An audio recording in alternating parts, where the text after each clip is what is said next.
pembahasan tentang topik turunan kita akan lanjutkan lagi dengan melihat turunan dari fungsi eksponensial, logaritma, dan fungsi hiperbolik. Pertama-tama untuk menentukan turunan dari fungsi eksponensial, kita memerlukan fakta berikut. Di sini grafik fungsi eksponensial, yaitu grafik yang putih, ini diapit oleh grafik biru dan grafik merah. Grafik merah sendiri ini adalah grafik 1 tambah X, dan grafik birunya itu sendiri adalah 1 ditambah X ditambah X kuadrat. Maka dari itu kita bisa peroleh kesamaan ini, sehingga kita bisa tuliskan ulang kesamaan ini dengan kita kurangkan ketiga ruasnya dengan 1, lalu kita bagi ketiga ruas dengan X. Sehingga kita punya E pangkat X dikurangi 1 dibagi X, ini diapit oleh 1 dengan 1 tambah X. Jika kita ambil limit di batas-batasnya, di pengapitnya, untuk X menuju 0, maka kita akan peroleh hasilnya sama, yaitu 1. Maka dari itu, melalui teorema apit, kita punya limit X menuju 0 dari E pangkat X dikurangi 1 dibagi dengan X, itu adalah 1. Sehingga kita bisa peroleh di sini ini merupakan definisi turunan dari E pangkat X di X sama dengan 0. Dan lebih lanjut lagi, kita juga bisa peroleh bahwa jika kita punya fungsinya E pangkat X, maka turunannya secara umum itu juga merupakan dirinya sendiri, yaitu E pangkat X.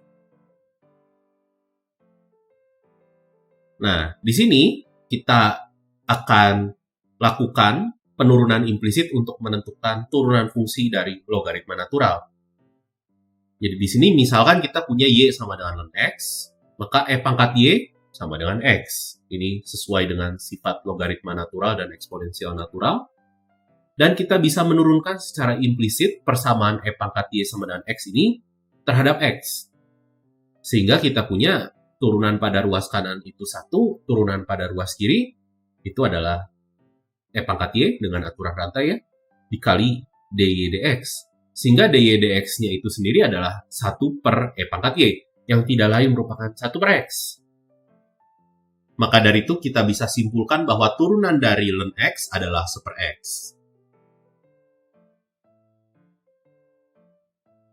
Nah, di sini kita akan melihat turunan dari fungsi eksponensial secara umum. Dari definisinya kita sudah mengetahui bahwa A pangkat X ini bisa dituliskan sebagai E pangkat X dikali ln A. Sehingga kita cukup manfaatkan aturan rantai, sehingga kita bisa peroleh turunan dari E pangkat X ln A adalah kita turunkan fungsi eksponennya terlebih dahulu, yaitu E pangkat X ln A dikalikan turunan di pangkatnya, yaitu turunan dari X ln A yang adalah ln A. Dan kita bisa kembalikan lagi bentuk E pangkat X ln A di sini menjadi A pangkat X. Sehingga kita punya turunannya adalah A pangkat X dikali ln A. Dan untuk fungsi logaritma secara umum, kita bisa tuliskan A log X, ini sebagai ln X dibagi ln A, sehingga turunannya bisa dengan mudah diketahui. Kita cukup turunkan ln X saja, lalu kita kalikan dengan 1 per ln A. Sehingga kita peroleh turunannya adalah 1 per X dikali ln A.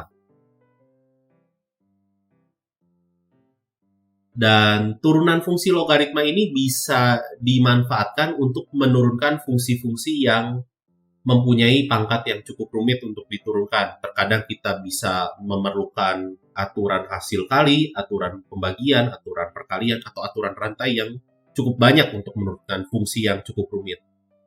Dalam kasus ini diberikan fungsi di sini X pangkat X. Untuk menurunkan fungsi ini, kita perlu menerapkan dulu logaritma pada kedua ruas persamaan. Maka dari itu kita akan peroleh di sini ln Y ini sama dengan ln dari X pangkat X yang bisa dituliskan sebagai X dikali ln X. Dalam kasus ini, penurunan akan lebih mudah dilakukan. Karena kita cukup menurunkan di sini ruas paling kiri dengan ruas paling kanan secara implisit terhadap X. Kita akan punya turunan dari ln Y terhadap X itu adalah 1 per Y dikali dy dx. Lalu turunan dari X dikali ln X terhadap X, kita perlu memanfaatkan aturan perkalian, yaitu 1 dikali ln X ditambah X dikali 1 per X. Sehingga dy dx-nya kita cukup pindahkan ruas saja y-nya. Jadi y dikali ln x ditambah 1, dan kita bisa kembalikan lagi ke bentuk semula, yaitu x pangkat x. Dikali ln x tambah 1, ini sebagai turunan dari x pangkat x. Dan satu buah fungsi lagi yang berhubungan dengan fungsi eksponensial adalah fungsi hiperbolik. Melalui definisi fungsi hiperbolik, kita bisa memperoleh berbagai macam turunannya ya.